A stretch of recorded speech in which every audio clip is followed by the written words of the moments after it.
Crossing the wires right now, U.S. orders diplomats to leave Lebanon as Congress debates Syrian military strikes. We also learned this morning that apparently the President of the United States considered 50 revisions since he announced that there could be a limited strike on Syria involving B-2s and perhaps B-52s flown from the United States. Also, there would be Tomahawks launched from the warships out in the Eastern Mediterranean. I was listening to Geraldo's radio show yesterday, and you said you had a big announcement, and I was listening, and it sounded like it troubled you, but you do not agree with the President of the United States on action in Syria. I absolutely do not. I think that this is fraught with peril for the United States. We are picking sides in a civil war, Steve, where we have no strategic, interest in one side or the other prevailing. The rebels are as rife with monsters as the bad guys. They are Al-Qaeda fighting Hezbollah. Yeah. I mean, why are we picking a side? We're going to commit the United States military, and you hear this mission creep. You hear first it was going to be the Tomahawk missiles. Now they're talking B-2s and stealth bombers and B-52s, and American GIs will be flying those aircraft.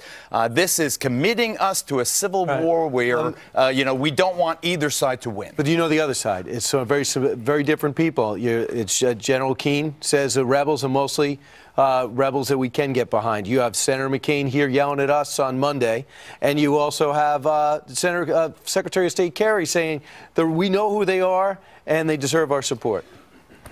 You see that video yesterday Yep. of the rebels, the so-called rebels, lining up the Syrian soldiers they had captured, Shot 'em in the head. stripping their shirts, torturing them, and then executing them on camera, bold-faced, invoking religious justification for that murder, that assassination. Those are the good guys. Those are the people we are risking our GIs to help. When they take over, do you think that those 7 Syrian soldiers are where their butchery, their revenge will end? There will be a bloodbath. This is prolonging this conflict. And you know what, Geraldo? Also, the rebels have admitted on video that they have used chemical weapons in the past. And there are a lot of people, including Putin, who worries that essentially Al-Qaeda is getting us to take out Assad. Al-Qaeda is framing That's Assad, what you think. so we'll be their Air Force, Al-Qaeda's Air Force. We will be. Ted Cruz said we cannot. And, I don't agree with Senator Ted Cruz on many things, most of them, immigration leading the way. But when he couches it that way, do we really want to be the Air Force for Al-Qaeda? It is very difficult to deny the accuracy of that. You're not an Assad fan, right?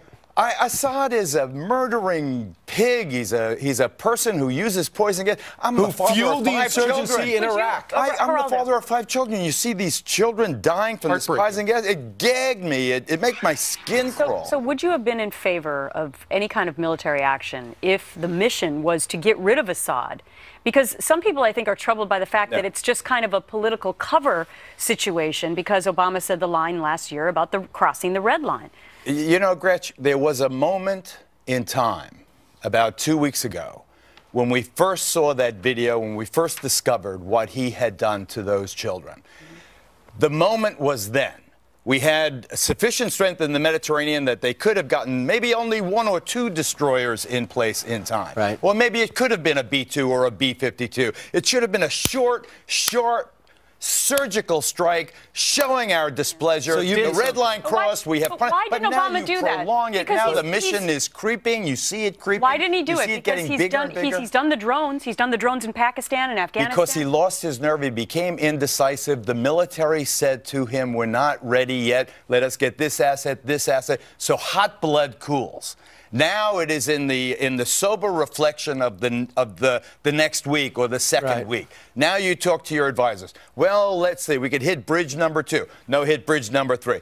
Oh, why don't we hit the airfields? No, the Russians will come and they'll bring in their trackers. I just ask you one thing. I'm so sorry. Picture this. Assad gets hit massively by us. Shock and awe. Remember shock and awe? Sure. Gets hit massively. But we're not going to take him out. We've announced that. So the next day, they line up, the Syrians, the government of Assad, they line up 1,000 civilian corpses killed by the United States airstrike. and there's a baby, and there's a mother, and there's a neighbor, and there's a this person and that person. Civilians. And how will we feel then? Right. How will we and feel? What have we done? He's going to use human shields. But here's the thing. Here's the problem with your argument. You're probably, if you don't want us to attack, that's fine. But you're saying it's okay to have attacked 2 weeks ago. It's either it's a yes or no. In the moment, the passion of the moment, it was appropriate. But passion, you go like this, I go like that back. Okay, you cross that line. Okay, there. But do you know now it's over. Do you know what Senator Feinstein said? They have proof that they've used gas 12 to 14 times already. This was just the most massive display, and there's a sense that maybe 70% of the rebels are good, and the 25% of the one on the front of the New York Times.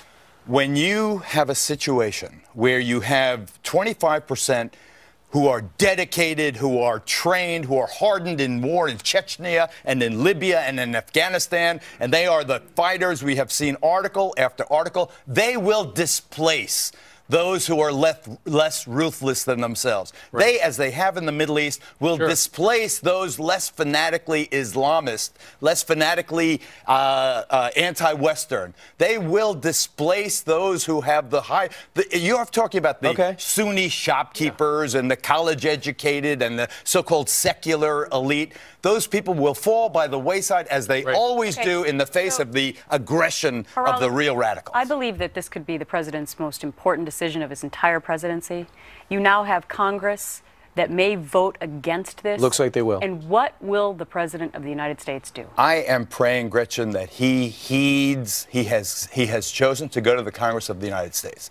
He has put the fate of this mission in the hands of the Congress of the United States. He punted. For him, you can characterize it anyway. Let's take him for his word. Let's give him all benefit of the doubt and say this was a sincere constitutional move to check with the even though he says he doesn't legislative have to. branch. Even though he says he doesn't have to. Having once taken that step and asked Congress for authorization, to be denied authorization and to go ahead anyway, I think I don't want to overstate it. And say it's a constitutional crisis. It will definitely be a historic slight to the Constitution of the United States, to having gone to the legislative branch of the government, I don't think to then ignore their He doesn't have it tomorrow. He's not going to get immigration. He's not going to get the fiscal debt done. He'll alienate everybody because he's got Democrats who don't want any part of this, as many, if not more, than Republicans. He can't govern if he goes against the rule. I urge the president. I don't want to be naive or sophomoric here.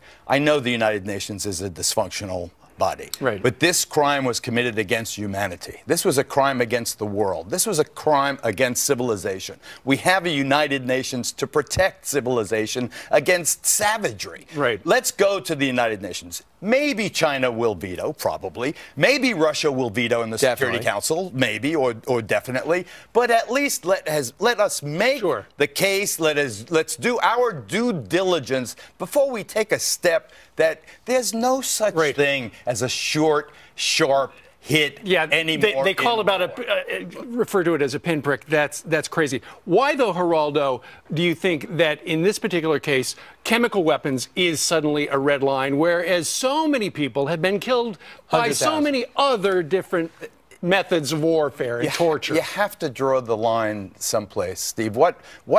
Since World War I? But the president did not draw the red line. He said the other day. Yeah, well, he drew the red line. But I agree with the red line. I think that society cannot allow. So we have to enforce some things it then. are so noxious. So how can you not But it is not our job to be the sole enforcer. Then we can't have a red line. Then let's not have a red line. The red line is the world's red line, Brian. That's my point. They don't think it that way. We're the only sober people in the world, sadly. This is not between us and Syria. How did it become between us and Syria? Because we happen to be the world's Saudi Arabia? watchdog. We've sold them all those F-16s. When are they going to use them? Right. Turkey, one of the great regional powers, a NATO power.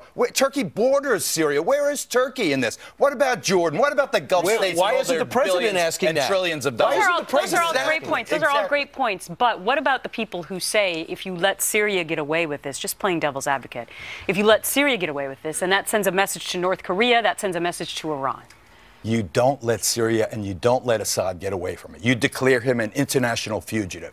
Everyone in his hierarchy is now an international war criminal. Every member of his family is now an international war criminal. Every bank account he has in every bank in this world is now seized by us. We ask his ambassador, we demand of his ambassador in Washington, D.C., get the hell out of this country. You make of them a pariah. Right. You can do it. If the world cares so deeply about this, then let the world, even without committing their military, punish him in a way that China and Russia will fill that gap. Our military is exhausted. I'm exhausted from covering the war. 12 times in Iraq, 12 times in Afghanistan. I'm done with it now.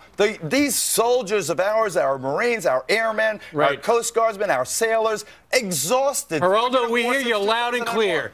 Don't do it. Get this poor man he'll be on this weekend. Well, this is going to be the Geraldo debate, Scott, in everyone's living room. Absolutely. All right, Geraldo, thank Thanks, you very Geraldo. much. Thank you.